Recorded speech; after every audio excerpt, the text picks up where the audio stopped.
Welcome to Guitar Expert Secrets, where we help you navigate the noise and share only the essential tools and techniques needed for everyday players. We often play the same stuff, through like a habit of, we're improvising, we're noodling, we're trying to play a solo, and the same stuff just keeps coming round and round again. There's a few reasons for it. I think one big reason is that habit takes over. And instead of playing what we're hearing and then complementing it because we're present, we tend to just think about nothing and then we end up playing habits. So let me show you a couple of ways that I would suggest you start to break your own habits and patterns. The big one, and a really helpful one, is to play what you've just played. Now, as simple as that sounds, it does two things. It means that you've got to pay attention, so already you're more in the moment than just wandering somewhere. And the second thing it does is it means that you're actually making music. Because if you think about most melodies aren't random like a guitar solo or like us when we switch off. Most melodies remind you what you've just heard and then add a little bit more to it.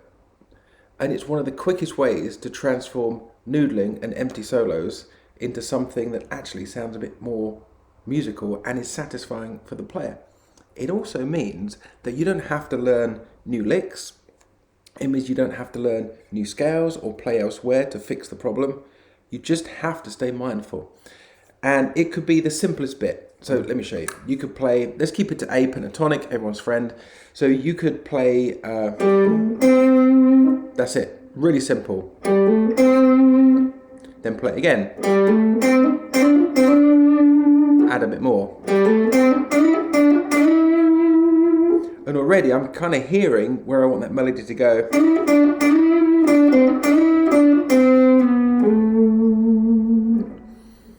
Let me put a backing on and I'll show you. I'll just take some simple ideas and I'm only going to play, I promise, pentatonic. I might go up to second position because I quite like it up there. But nowhere else. Oh, the two other things I would bear in mind. One, you need to know where home is. If you're not sure where home is in your scale, then it does sound completely random. So in A, of course, keep coming back to A. And the other thing I would say is don't be frightened to repeat yourself. These are two big things. So here's a backing. I really like, this is called Holding the Groove. It's by Andertons. It's on, I get it off Spotify, but I'm sure it's on any of the streaming things. So I'll do those first few notes again. And again.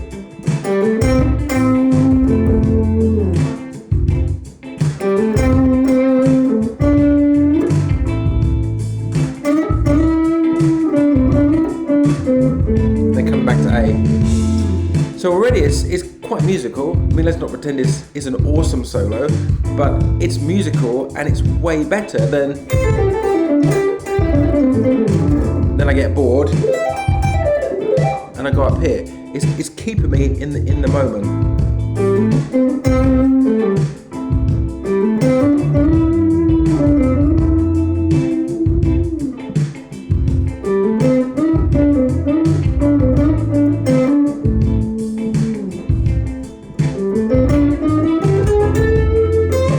Second position.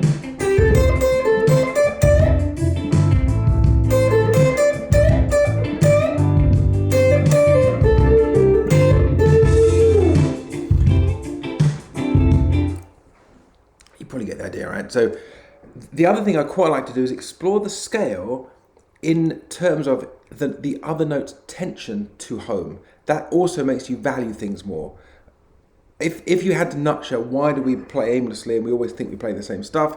It's because we haven't added value to it. We don't appreciate the value of it anymore. It's just become this rote thing that we just do to get through the scale.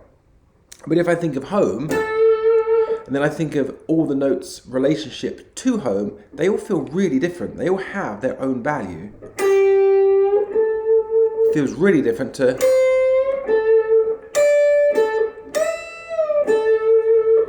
Even that's quite cool, like just playing the scale around home.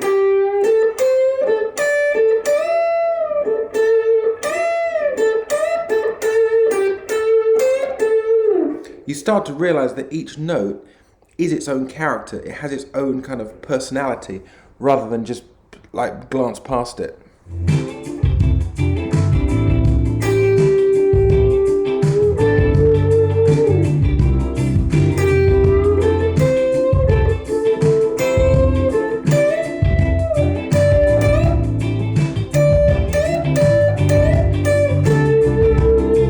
I'm just teasing in my mind what each one feels like compared to home.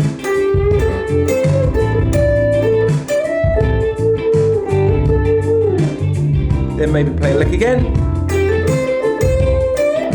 Play again. Add a bit.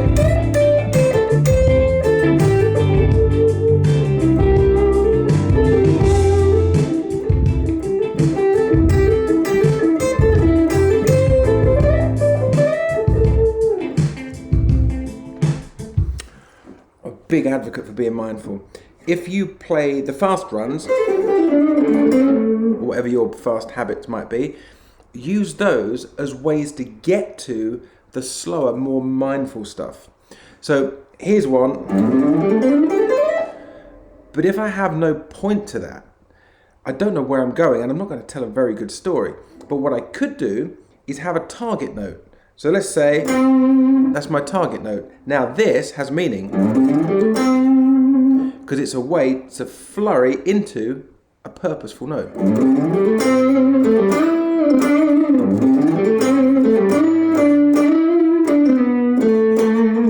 Whereas if I didn't value it like that and I just did this, as cool as it might be, I've got nowhere else to go. That's the end of my story. So I hope this is helpful. Take it for the weekend, mess around with it. I'm using a backing track in A minor. I suggest you use a key that you're familiar with because being mindful, you need to be familiar with at least some elements. So pentatonic's a good one to use, and phrases that you use as habits, start to add value to them. Don't just throw them away. Right, I hope this is helpful. Let us know how you get on, and I'll see you very soon. Thanks for listening. If you've enjoyed this podcast and want to keep in touch or want more info, then just visit guitarexpertsecrets.com.